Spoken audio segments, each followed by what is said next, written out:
ጤና ይስጥልኝ። አብሮ ይስጠን። እንደምን አሉ? እግዚአብሔር ይመስገን። ጥያቄ ነበረኝ። የሙስሊም ወንድሞቻችን እዚህ ውስጥ ካሉ ኮንፊውዝ የሆንኩበት ነገር ነበረ።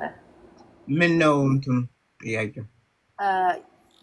ትላንትና እንደዚህ ስዘዋወር አንድ የነሱ ሼክ ናቸው አስተማሪ ሲናገሩ በባልና ሚስት መሃል ምን ሲሉ ሰማኋቸው?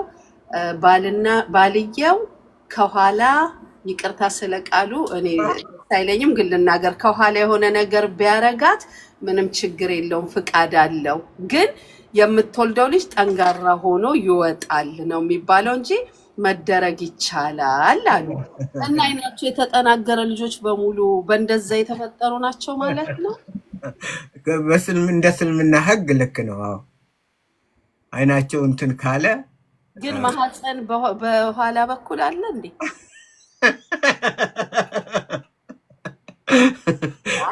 እኔ በጣም በእስልምና ከሆነ ቆይ ልንገርሽ፣ አንቺ እንደዚህ አይነት ጥያቄ አለብሽ። ሙስሊሙ እንደዚህ አይነቱን በቀላሉ ያሳርፈዋል። ምንድን መሰለሽ የሚለው አላሁ አለም፣ አላሁ አለም፣ አላህ ነው የሚያውቀው። በቃ እንደዚህ የሚያስጨንቀው ምናምን ካለ ልክ ጥያቄ እንዴ ከሆነማ እንዴት ሊሆን ይችላል እንዴ doesn't make sense ካልሽ ነው አላሁ አለም፣ አላህ ነው የሚያውቀው። አመሰግናለሁ። ያ እንደዛ ሲያስተምሩ እንደዛ አይደል እንዴ? በተለይ እንግሊዘኛ ፕሮግራም እዚህ ዩቱብ ላይ ካየሽው እኮ አንዳንዴ ለሰውም አንዴ ምን ሆነ መሰለሽ እንደዚህ እያስተማርኩኝ የሆነ በጣም የምወደው ፓስተር አለ እና ለካ ኦንላይን ሰምቷል። ከዛ ደወለልኝ፣ አንተ እንዲህ እውነት ትወርዳለህ እንዴ የምትናገረው አፍህ እንኳን እንዴት ክርስቲያን ነኝ ብለህ ትላለህ? እንደዛ አይነት ቋንቋ እየተናገር አፍህ እኮ ወድቀሃል። ምን ላድርገው ቋንቋ እኔ ሰምቼ ስለማላቅ ደነገጥኩኝ። አሁን አንቺ እንደዛ እኔ አሁን ማለት አልፈልግም። በእንትን በዚህ ዋይ ምንድን ነው? እኔ መጽሐፍ ቅዱስ ጋብቻ ክቡር ነው፣ ምኝታውም ያማረ ነው፣ እርኩሱንን ግን እግዚአብሔር ይመተዋል ይላል። በጣም ነው የሚያስፈራራ። ልክ ጋብቻ አልጋው እንዴት አድርጎ መያዝ እንዳለበት አንድ ሰው ይህ ዝም ብሎ በጣም እኮ ይገርማል። እነሱ እኮ በጣም የእስልምና እኮ በጣም የሚገርመኝ ነገር ኒካሁ በህማም ይባላል። እንስሳት እንዴት አድርገሽ ከእንስሳት ጋር እንዴት እንደምተኝ ይሄ ህግ አለው፣ የሸሪያ ህግ አለው። ኒካሁ በህማ በምን አይነት በህማ ማለት አኒማል ማለት እንስሳ ማለት ኒካል ጂሃድ አልኒቃ ይባላል። ጂሃድ አልኒቃ ማለት አሁን ለምሳሌ አሁን ይሄንን እንደው እኔ በፍጹም ጭንቅላቴ የማይቀበለው ይሄ ነው በፍጹም። ሚስትሽ አሁን ለምሳሌ አንቺና እኔ እንደው እንበል ባልና ሚስት ብንሆን ሙጃሃድን ቢሆኑ የሚዋጉ የሚታገሉ ልክ እንደ አይሲስ እንደንትን ይህንን የተደረገው ለብዙ ጊዜ ተደርጎ አይታወቅም ነበር።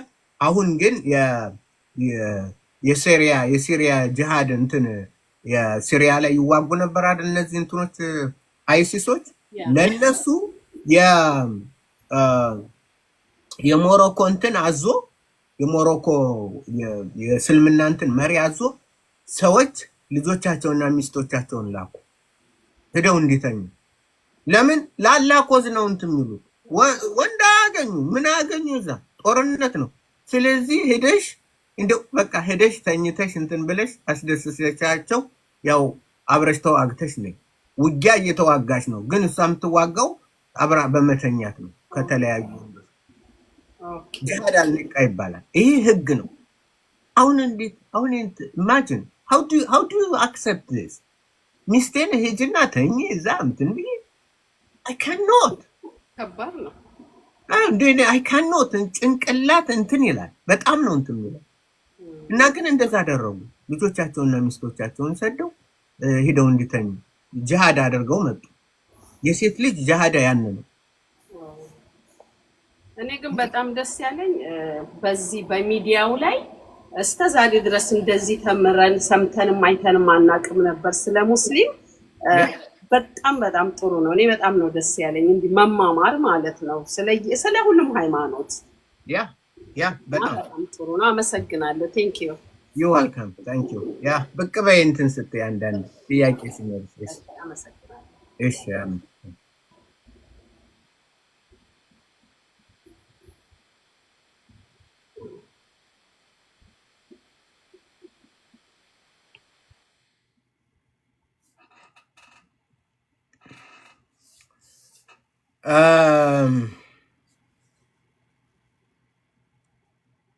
እንዴት ነው አቢቢ? እንዴት ነው?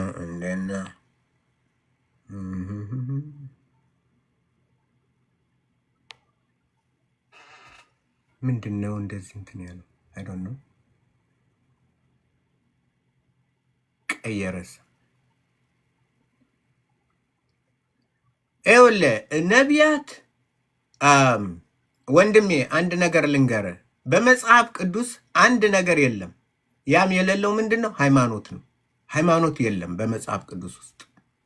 ሃይማኖት የሚባል ቃል አታገኝም በዋናው ኦሪጂናሉ ማለት ነው። አሁን ለምሳሌ አማርኛው ሃይማኖት ብሎ ያስቀመጠዋል። በሃይማኖታችን ሃይማኖት አይደለም የሚለው ፒስትስ ይባላል። ግሪክ እምነት በመስማት ነው። ከመስማት ከእግዚአብሔር ጋር የምታደርገው የሚያድግ የሚለወጥ የሚገነባ የሚያድን እምነት ነው። መጽሐፍ ቅዱስ ለሃይማኖት እንትን የለው ቦታ የለው። በእምነት ነው። እግዚአብሔርን በማመን ቃሉን በማንበብ በማመን ነው። ስለ ነቢያት ሁሉ እምነታቸው እግዚአብሔር ነው። መቆሚያቸው እግዚአብሔር ነው። መውጫ መግቢያቸው የእግዚአብሔር ቃል ነው እንጂ ሃይማኖተኞች አልነበሩ። እንዲያውም ትልቁ ትግል የነበረው ከሃይማኖተኞች ጋር ነው።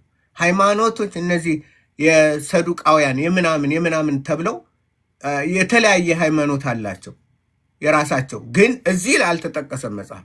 ሰዱቃውያን፣ ፈሪሳውያን እንደዚህ ተብለው እምነታቸው ጁዲዝም ነው። ጁዲዝም ወይም ይሁዲ መጽሐፍ ቅዱስ ላይ አላስቀመጠው። በዛን ጊዜ የተከፋፈሉት ከይሁዲ ሃይማኖት። መጽሐፍ ቅዱስ ያንን ሃይማኖትን አይቀበልም። እግዚአብሔር የሚቀበለው እምነት ነው። አብርሃም አመነ፣ እምነቱም ጽድቅ ሆኖ ተቆጠረለት። አብርሃም ምን አለ? አመነ። መጽሐፍ ግለጽ እናስረዳ። እንካ የመጀመሪያው ለምሳሌ የእምነት ወይ እንትን ልበልልህ፣ እንዲያውም ስለ እምነት ምዕራፍ ልውሰድልህና አብርሃም አመነ እምነቱም ጽድቅ ሆኖ ተቆጠረለት። ተመልከት። ብዙዎችን እንግዲህ ይተረትራቸዋል። የእምነት ምዕራፍ ይባላል። የእምነት ምዕራፍ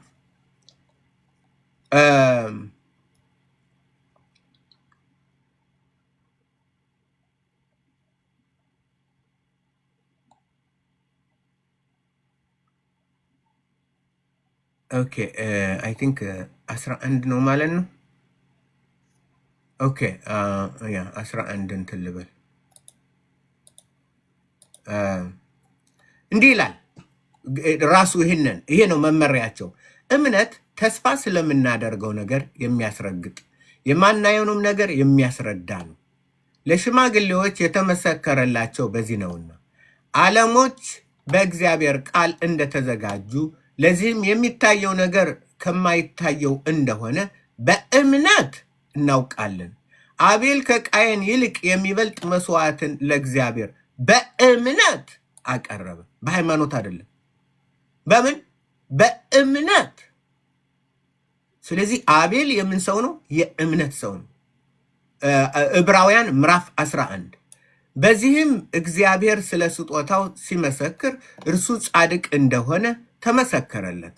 ሞቶም ሳለ መስዋዕቱ እስከ አሁን ይናገራል። ሄኖክ ሞትን እንዳያይ በእምነት ተወሰደ። በምን? በእምነት። በሃይማኖት አይደለም። ሃይማኖት የለም። እምነት። በእምነት ተወሰደ። እግዚአብሔርም ስለወደደው አልተገኘም። ሳይወሰድ እግዚአብሔርን ደስ እንዳሰኘ ተመስክሮለታል። በምን? በእምነት። ያለ እምነት ደስ ማሰኘት እግዚአብሔር ያለ እምነት ደስ ማሰኘት አይቻልም። ወደ እግዚአብሔር የሚደርስ እግዚአብሔር እንዳለ ለሚያስፈልጉት ዋጋ እንደሚሰጥ ያምን ዘንድ ያስፈልገዋል። እግዚአብሔርን ያለ እምነት ደስ ማሰኘት አትችልም። ስለዚህ ጴንጤ ምናምን ሃይማኖት ስለ ነው እምነት ነው ግንኙነት ሰምተህ እሱንን አምነህ በአንተና በእሱ መካከል የሚደረገው ነው። አባቶቻችን እንደዚህ ነው ያደረጉ። ኖህ እንዲህ ይላል። ኖህ ገና ስለማይታየው ነገር ተረድቶ እግዚአብሔርን እየፈራ ቤተሰቦችን ለማዳን መርከብን በእምነት አዘጋጀ። በምን? በእምነት። በዚህም ዓለምን ኮነነ። በእምነት የሚገኘው ጽድቅ ወራሽ ሆነ። በምን የሚገኘው?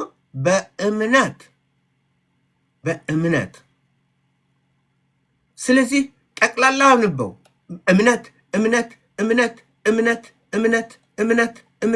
እምነት በሙሉ ምዕራፍ የእምነት ምዕራፍ የድሮ አባቶችን ኖህን ምንን አብርሃምን ምናምን ጌዲዮን ምናምን እየጠራ እምነት ይላል። ሃይማኖት አይደለም።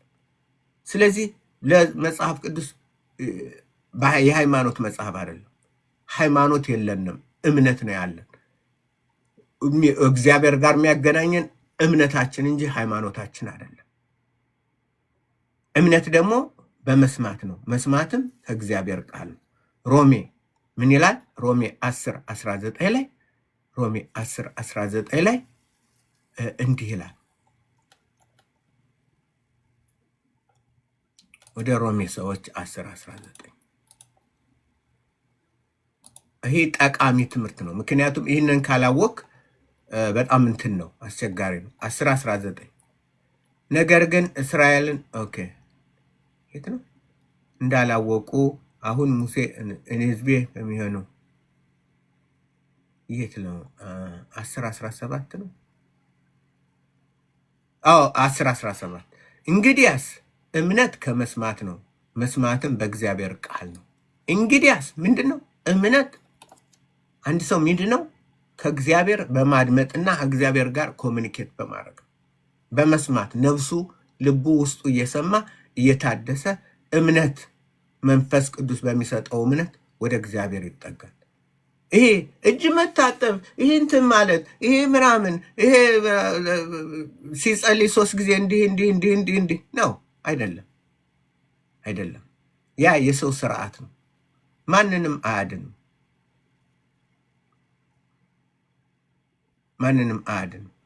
ስለዚህ በእምነት ወደ ክርስቶስ መግባት የቀረብ ነው።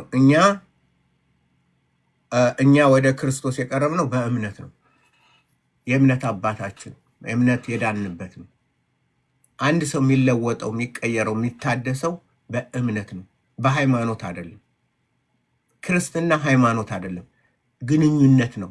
የአባትና የልጅ እግዚአብሔር አንድያ ልጁን እስኪሰጥ ድረስ ዓለሙን እንዲሁ ወዷል። በእርሱ የሚያምን አይፈረድበትም። በሃይማኖት አይደለም፣ በእርሱ የሚያምን አይፈረድበትም። እምነት ነው እግዚአብሔር የሚፈልገው ከእናንተ። እምነት ምንድን ነው? አምላኬ ሆይ አድነኝ፣ እኔ አምናለሁ፣ የምትናገረውን ሁሉ አምናለሁ፣ ቃልህን አምናለሁ፣ እርዳኝ፣ እንዳምንህ እርዳኝ፣ አስተምረኝ፣ ለውጠኝ ብሎ ሰው ይናገራል። ስለዚህ ነቢያት አባቶቻችን የዳኑት ቅዱሳን ኦንሊ ባይ ፌት። የስ ፌት ስራውን ይሰራል። ከዛ በኋላ ከዳነ አንድ ሰው ስራ ይሰራል። ስራ የሚሰራው ስለ ዳነ እንጂ ሊድን አይደለም። በጽድቅ በእምነት ይጸድቃል። ከዛ በኋላ የጻድቅን ስራ አንድ ዛፍ ይተከላል። መጀመሪያ መተከል አለበት። የሚተክለው እምነቱ ነው፣ በክርስቲያን ማለት ነው። ከዛ በኋላ ጥያቄ ያለኝ አስገባኝ። እሺ ማን ነው እንደዛ የሚለው? ኦኬ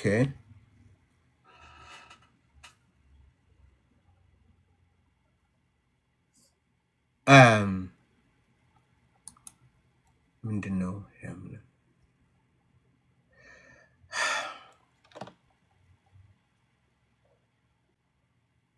ያ 3:16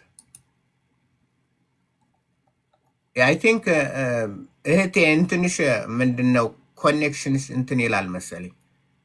ወንድሜ ሰይድ ቅርታ እንትን ኮኔክሽን የሆነ እንትን አለው መሰለኝ ችግር አለበት መሰለኝ።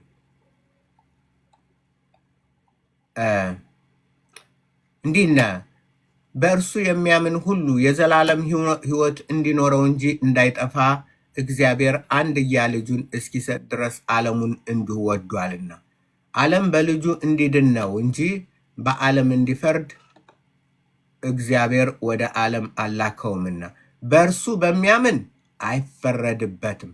በማያምን ግን በአንዱ በእግዚአብሔር ልጅ ስም ስላላመነ አሁን ተፈርዶበታል። ስለዚህ በክርስቶስ በእውነት ማያምን በክርስቶስ አምኖ ማይኖር ማመን ማለት ምን ማለት ነው? አንደኛ ክርስቶስ ነው። እሱን አውቃለሁ አምነዋለሁ ቢል ይላል። እሱን አምናለሁ ቢል ይላል ዮሐንስ ላይ ምን ይላል? አንደኛ ዮሐንስ ላይ ቅድም ስናነበው የነበረው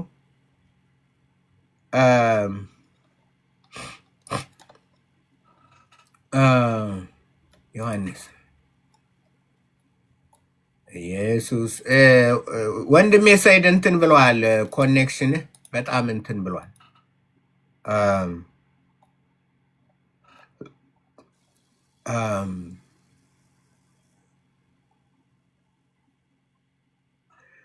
በእርሱ እኖራለሁ የሚል እርሱ እንደተመላለሰ ራሱ ደግሞ ሊመላለስ ይገባዋል። አውቄዋለሁ የሚል ትእዛዙንም የማይጠብቅ ውሸተኛ ነው፣ እውነትም በእርሱ ውስጥ የለም። አውቄዋለሁ ኢየሱስን አውቃለሁ ካለ ለማወቁ ስራው ምንድን ነው? ትእዛዙን መስማትና በዛ መኖር ነው። ግን ኖ እኔ እኮ ኦርቶዶክስ ነኝ፣ እኔ እኮ እንትን ነኝ፣ ኢየሱስና ካመንከው በቃሉ ነው፣ እምነቱ ነዋ። ስለዚህ አውቄዋለሁ ብሎ እምነት በትክክል የሚያውቅ እምነት ነው። ያን ነው በትክክል።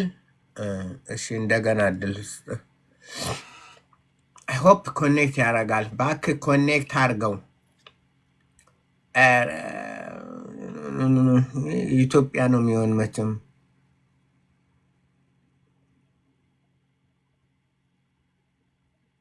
ያ ወይ መልስልሃለሁ፣ ከታች ያለው እሺ መልስልሃለሁ። አንተም አዎ ያውቁታል፣ ነቢያት ያውቁታል። ሄሎ ሰይድ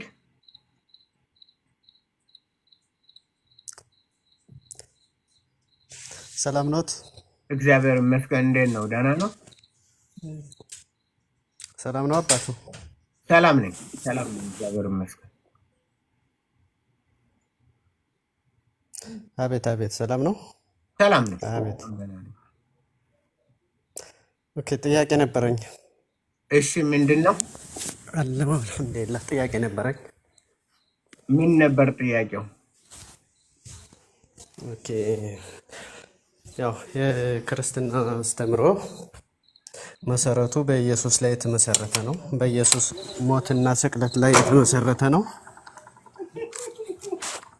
ያ ለምን አስፈለገ መሞት መሰቀል? ለምን አስፈለገ? ለምህረት ማለት ነው።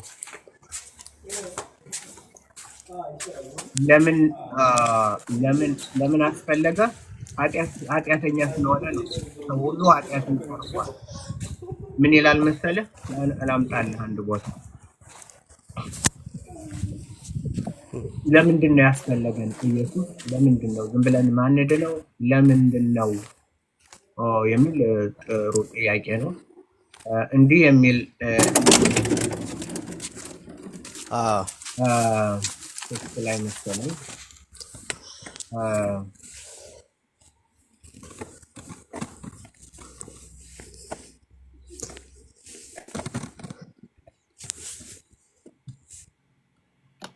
እንዲህ ይላል፣ ስለምንስ መልካም እንዲመጣ ክፉ አናደርግም? እንዲሁ ይሰድቡናል፣ እያንዳንዱም እንዲህ እያሉ።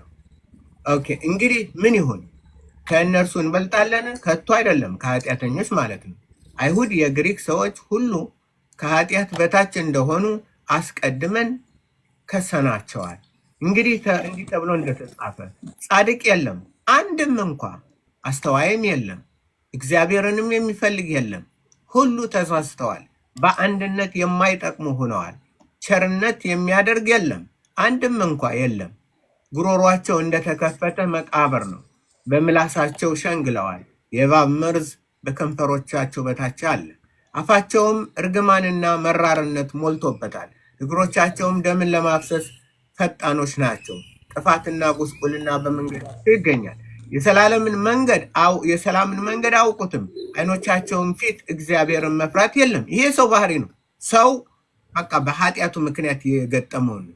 አፍም ሁሉ ይዘጋ ዘንድ ዓለምም ሁሉ በእግዚአብሔር ፍርድ በታች ይሆን ዘንድ ሕግ የሚናገረው ሁሉ ከሕግ በታች ላሉት እንዲናገር እናውቃለን። ይህም ሕግ ይልና አሁን ግን በሕግና በነቢያት የተመሰረተለት የእግዚአብሔር ጽድቅ ያለ ሕግ ተገልጧል። ሕግ ሰርተን መዳን ስላልቻለ። ምክንያቱም ለምሳሌ 10ቱን ሕግጋት ልውሰድል፣ 10ቱን ሕግጋት ልጠብቅ ብዬ እንትን ማለት ይችላል። አሁን የፈለገውን እንጂ አላመነዝርም። የፈለገውን አላመነዝርም። ኦኬ። የፈለገውን እንጂ አልዋሽም። ኦኬ። የፈለገውን እንጂ አልሰርቅም። ኦኬ። ይህንንም ግን ከነዚህ ሁሉ በአንዱ ወድቃለሁ። በአንዱ ከወደቀ በአንዱ በደካማ በመውደቄ በሁሉ ወድቃለሁ። ስለዚህ ሕግ ምን ጸጋ የለውም። ጸጋ ማለት በቃ የሚደግፍ ጉልበት የለው። አታደርግ፣ ካደረግ ትቀጣለህ ነው። አሁን የአሜሪካ ሕግ እኔ ትራፊክ ወይም ምንም የአሜሪካ ሕግ የሚለው አታደርግ ነው። ወይ ግን ብታደርግ እረዳሃለሁ የሚል ነገር የለም። ካደረግ ለምሳሌ ቀይ መብራት ጥሼ ከሄድኩ ኢሚዲየትሊ እንትን አልኩ ማለት ትራንስግረስ አረኩኝ፣ እቀጣለሁ። ይሄ የሰማዩ ሪፍሌክሽን ነው ይሄ ያለ። ስለዚህ ሰው ሁሉ ኃጢአተኛ በመሆኑ በኃጢአቱ ምክንያት በአንድም በሌላም ስለሚተላለፍ ተላላፊ ሆኖ ሕግን ፈጽሞ በእግዚአብሔር ፊት ቅዱስ ሆኖ መገኘት ስላልተቻለ የሚረዳው ጸጋና መድኃኒት መጣለት። ያም ክርስቶስ ነው። አሁን ሕግ በሙሴ ተሰጠ ይላል። ሕግ በሙሴ ተሰጠ፣ ጸጋና እውነት ግን በምን? በኢየሱስ ክርስቶስ ነው። እውነት ራሱ ነው፣ ጸጋ የሚደግፍ ማለት ነው። ለምሳሌ መጽሐፍ ምን ይላል? ኃጢአትን እንዳታረጉ እንትንን ይለናል። ኃጢአት ፈጽመህ አታደርግ። ኃጢአት ነውር ነው። አሁን ብዙውን ጊዜ የሚለው አሁን ምን ይላል? እንዲህ ይላል፣ ልጆች ሆይ ኃጢአትን እንዳታደርጉ ይህን እጽፍላችኋለሁ። ኃጢአትን እንዳታደርጉ ይህን እጽፍላችኋለሁ። ማንም ኃጢአትን ቢያደርግ በአብ ዘንድ ጠበቃ አለን፣ እርሱም ጻድቅ የሆነ ኢየሱስ ክርስቶስ ነው። እርሱ የኃጢአታችን መሸፈኛ ነው፣ ማስተሰሪያ ነው ይላል። ስለዚህ ይሄ ነው ልክ ውሃ በለል ኃጢአት እንትን ብለህ ቆሽሸህ ምን ያስፈልግሃል? ውሃ ያስፈልጋል። ያ ውሃ ያጥብሃል፣ ያነጻል፣ ወደ ድሮ ደህንነት ይመልሳል። ከሰው ጋር እንትን ማለት ትችላል። ወጠህ እየሰራ በቆሻሻ ቦታ ላይ ብዙ ስራ ስትሰራ ውለህ ሰውነት ሁሉ ላበት ምናምን ሆኖ መጠህ ትታጠባለህ። ታጥበህ ከሰዎች ጋር እንደመጣህ ዝም ብለህ ከሰዎች ጋር አትደረብም፣ አታደርገውም። ዋይ ቢኮዝ ታስ ናት ኖርማል።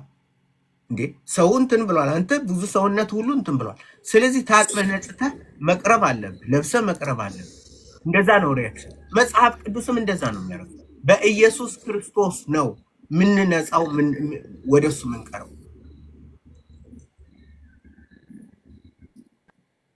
እሺ አመሰግናለሁ።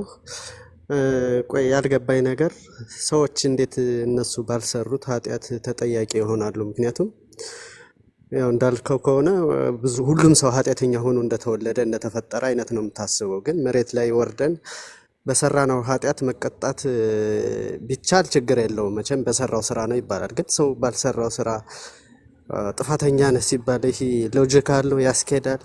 ምንድን ኃጢአት ማይሰራ አለ ልትል ነው?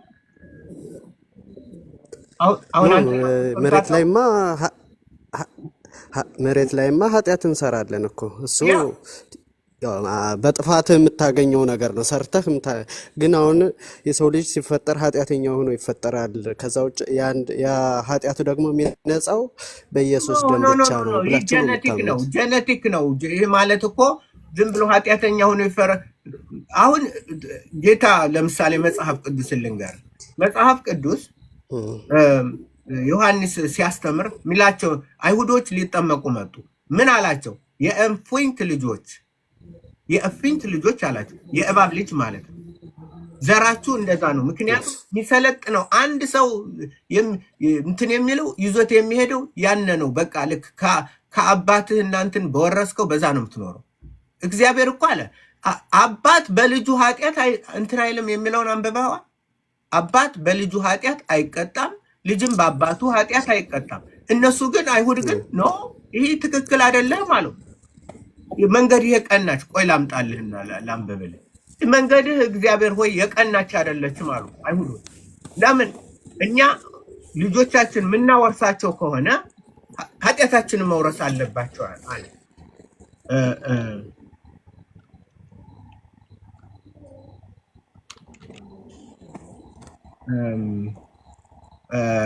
ምት ላይ ነው። ኦኬ ነው አንዴ ታገሰኝ። Come on, the sins of the father. Okay, get me Genesis, Numbers, Ezekiel, bring me Ezekiel. No, okay, and it the father, yeah.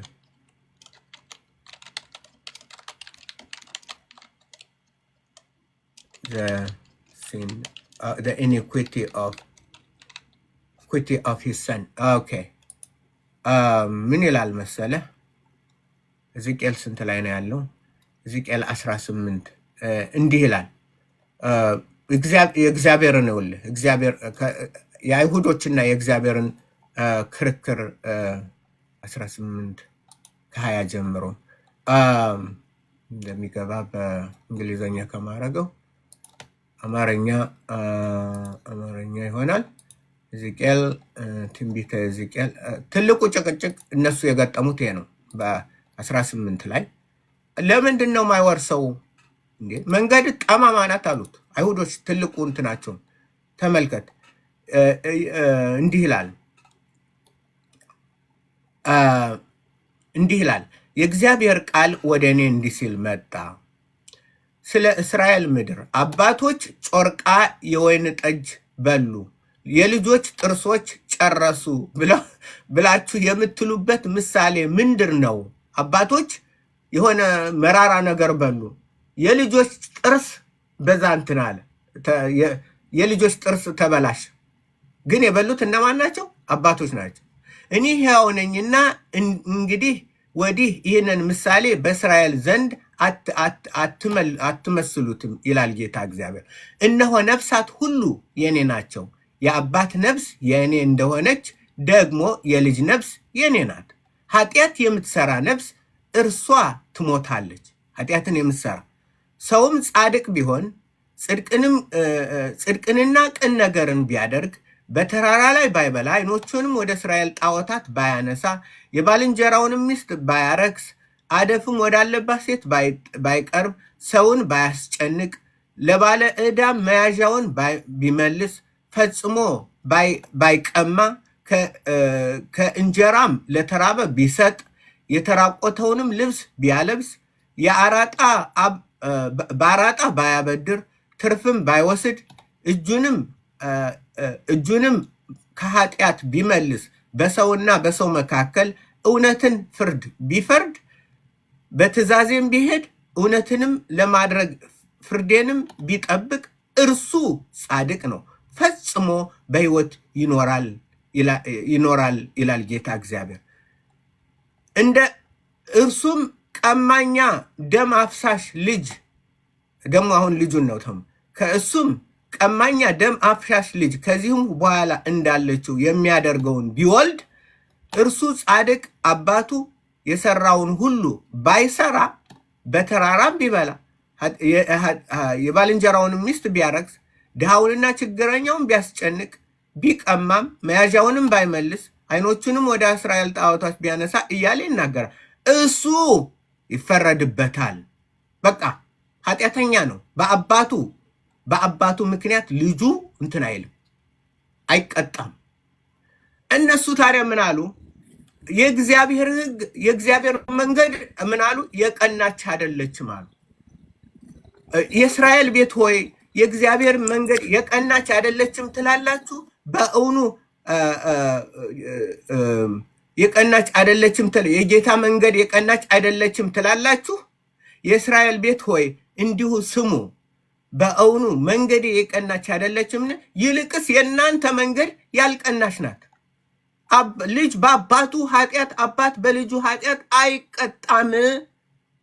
ሕዝቅኤል 18ን በደንብ አድርገህ አንብበው ጊዜ ሲኖር። ትግሉ ያን ነው። ጠማማው መንገድ እናንተ ናችሁ።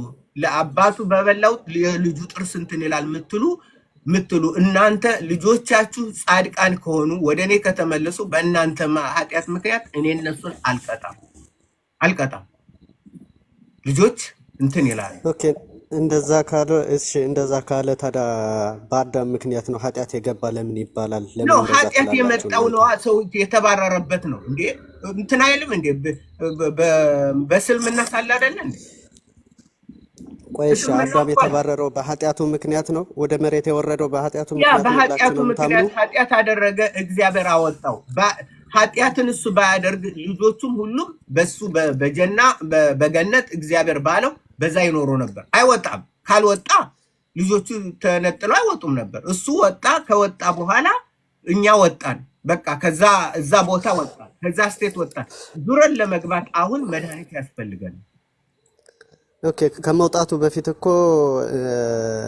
ከመብላቱ ፍሬዋን ከመብላቱ በፊት እኮ እግዚአብሔር ከፈጠረው በኋላ ምድርን ትገዛለህ የምድር አራዊቱን ምናምን እያለ ይነግረው ነበር። መጀመሪያ ለምድር አይደለም እንዴ መጀመሪያ የተፈጠረው?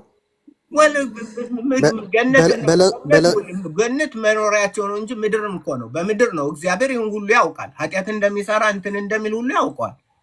መድኃኒትም እንደሚያስፈልገው ያውቃል። እና ለዚህ ነው እኮ አሁን የእግዚአብሔር ቅንነቱ ምንድነው? መንገዱን አዘጋጀልን። ተመለሱ። ወደ ድሮ መመለስ ትችላላችሁ። የምትመለሱት ግን በእናንተ መንገድ ሳይሆን በእኔ መንገድ ነው። በአረጋ በምን አድርገህ ነው እንትን የምትለው? አንዳንዱ ተራራ ይወጣል፣ አንዳንዱ እንትን ይላል፣ አንዳንዱ በቃ ይሄን አድርጌ ነው ይላል። ኖ እኔ ባዘጋጀሁት መንገድ ወደ ቦታዬ እመልሳችኋለሁ አለ እግዚአብሔር። ወደዛ ቦታ መሄደው እኔ በምንም አይነት በእኔ ስራ አይደለም፣ በክርስቶስ ስራ ነው። ምክንያቱም አንዴ ከህንዶች ጋር ከተማ ላይ ወጥቼ ህንዶች ወደ ብዙ ጣዖታት አምጥተው እዛ ከተማ ላይ ዲስፕሌይ አድርገው ሃሬ ክሪሽና ሃሬ ክሪሽና ሃሬ ክሪሽና እያሉ ይዘምራሉ አምላካቸውን። እና እዛ ቦታ ላይ ደግሞ እኔ እንትን ምሰብክ ነበር መሳሪያን ይዤ እዛ ቦታ። ከዛ እነዚህ የህንድ እንትን የጣዖትን ምናምን የጣዖት አምላክ ናቸው ምናምን ብዬ ተናገርኩኝ። ኢየሱስን ፈልጉ፣ መንገድ እውነት እንትን ነው፣ እነዚህ ዝም ብለው ነው እንትን የሚሉ። ሚስቲቱ ተናደደችና መጣች። ለምን እንዲህ ትላለህ? ኢየሱስ እኮ በእኛ መካከል እንደ አንዱ ከ300 ምናምን ሚሊዮኑ መካከል አንዱ እኮ ነው። ከ350 ሚሊዮን አማልክት መካከል ኢየሱስ አንዱ ነው። ከዛ በኋላ ጠየቅኳት። ኢየሱስ ማለት አንቺ ወንጀል ሰራሽ መኪና ድራይቭ ስታረጊ መንገድ መኪና ላይ ድራይቭ ታደረጊያለሽ፣ ትሄጃለሽ። በጣም ትልቅ ወንጀል ሰራሽ እና ሂት አድርገሽ ተሳስተሽ እንትናልሽ እና መታሽ። በዛ የንብረት የምናምን ብዙ ጉዳት አደረሽ። 10 ሚሊዮን ብር እስካልከፈለች እቺ ሴት አትወጣም ብሎ እስር ቤት አስገባሽ። መክፈላችን ምንም እንኳን 10 ሚሊዮን 1 ሚሊዮን መክፈልም እንደማትች ታውቂያለሽ። ከዛ ግን አንድ ሀብታም በጣም ሀብታም የሆነ አዘነልሽ። በቃ ሲያልፍ በቃ ከፍዬላታለሁ ትውጣል። መውጣት ትችያለሽ? እችላለሁ። ለምን? ከፍሎልኝ አለ። ያ ኢየሱስም ይሄ ነው፣ ለእኛ ከፈለልን። በኃጢአታችን ምክንያት እኔ ምንም ተስፋ የለኝ ምንም። ግን እሱ ከፈለና ወደ መንግስቱ አስገባል። ይሄ ነው ሳብስቲቱሽን ይባላል። እሱ እኮ አሁን ያመጣህልኝ ምሳሌ ሴትየዋ ስለተሳሳተች ነው ይህን ሁሉ ሌላ ሰው መጥቶ የከፈለላት ማለት ነው። ግን አንድ ሰው መሬት ላይ ያለ እንግዲህ ሲወለድ ምንም ኃጢአት የለበትም። አሁን ጄኔቲክ ያልከው ምንም ሊያሳምነኝ አልቻለም። ያን አይኖርብህ። መጽሐፍ ቅዱስ እኮ እንደዛ ነው የሚለው። ኃጢአተኛ ልጁ ቅን ከሆነ እኮ ነው የሚለው። ያነበብኩልህ እኮ እንደዛ ነው መጽሐፉ። ልጁ ቅን ከሆነ አባቱ በአባቱ ምክንያት አባት ለልጁ ልጅ በአባቱ አይቀጣም አለ። እንደዛ እኮ ነው የሚለው። አባት በልጁ ምክንያት ልጅም በአባቱ ምክንያት አይቀጣም። በቃ እንደዛ ከሆነ ታዲያ የኢየሱስ ደም ለምን ያስፈልጋል? አባታችን አዳም ኃጢአተኛ ነው። ያም ቢሆን እኮ ያም ቢሆን በምድር እንትን በሚለው ስቲል ኃጢአት አለበት። ያ ሁሉ ነፃ ማለት ነው። ያ ሁሉ ታዲያ እንዴት ብሎ ነው እንትን የሚለው? ያለ ኢየሱስ ኃጢአተኛ ለመባል እኮ መስራት ያስፈልጋል። ኃጢአቱን እሱን ተወው፣ ለኔ ተወው። ኃጢአት አሰራም አንተ። በቃ ይሄን ልጠይቅ፣ ኃጢአት የለብህም? ስላልሰራሁት ኃጢአት እኮ ነው። ዝም ብለህ ሌላ ከምንም አትድና ልጠይቅ፣ ኃጢአት የለብህም? እሺ፣ የለብህም ወይ? እኔ በሰራሁት በምድር ላይ ያለው በምሰራው ኃጢአት እኮ ታዲያ ጨረቃ ላይ ሆነ በሰራው ኃጢአት እኮ አይደለም የሚልህ እግዚአብሔር። በምድር ላይ የሚኖር ኃጢአት ሰው ሁሉ ኃጢአተኛ ነው፣ ኃጢአትን ይሰራል። ምክንያቱም ኃጢአት እንደ በቃ ወደድነውም ጠላውም ኃጢአት አብሮን ነው የሚኖር። ስለዚህ ነው እኮ ቆይ እሺ፣ አንድ ሲዘርፍ ሲቀማ ሰው ሲገድል የኖረ ሰው በኢየሱስ በማመኑ ብቻ ይድናል ነው የምትለኝ? ይድናል። ይሄ ኃጢአት አይደለም? ኃጢአት ነው። ታዲያ የኃጢአት ዋጋ ተከፈለ። አሁን ለምሳሌ አንድ ሰው ዘራፊ ክፉ ነበር። እንዲያውም አንድ እንትን ላምጣልህ። አንድ የመጽሐፍ ቅዱስ ላይ እንዴት አይነት ኃጢአተኛ እንደሆነ ምን አይነት ጠማማ እልከኛ ኃጢአተኛ የሆነው እዛ ላይ የእግዚአብሔር ምሕረት እና የክርስቶስ ምን ለማስተማር እንደፈለገ ታያለህ። እንዲህ ይላል፣ ቀራጮችና ኃጢአተኞችም ሁሉ ሊሰሙት። የሉቃስ ወንጌል ምዕራፍ 15 የሉቃስ ወንጌል ምዕራፍ 15 ቁጥር 1 ጀምሮ ቀራጮችና ኃጢአተኞች ሁሉ ሊሰሙት፣ እነዚህ ተለይተው ወደዛ የተጣሉ ናቸው። በብዙ በኃጢአታቸው ምክንያት ሊሰሙት ወደ እርሱ ይቀርቡ ነበር። ፈሪሳውያንና ጻፎችም የሃይማኖት መሪዎች ይህ ኃጢአተኞችን ይቀበላል ከእነርሱም ጋር ይበላል ብለው እርስ በርሳቸው አንጎራጎሩ። ይህንም ምሳሌ ነገራቸው እንዲህ ሲል፣ ማን? ኢየሱስ 100 በግ ያለው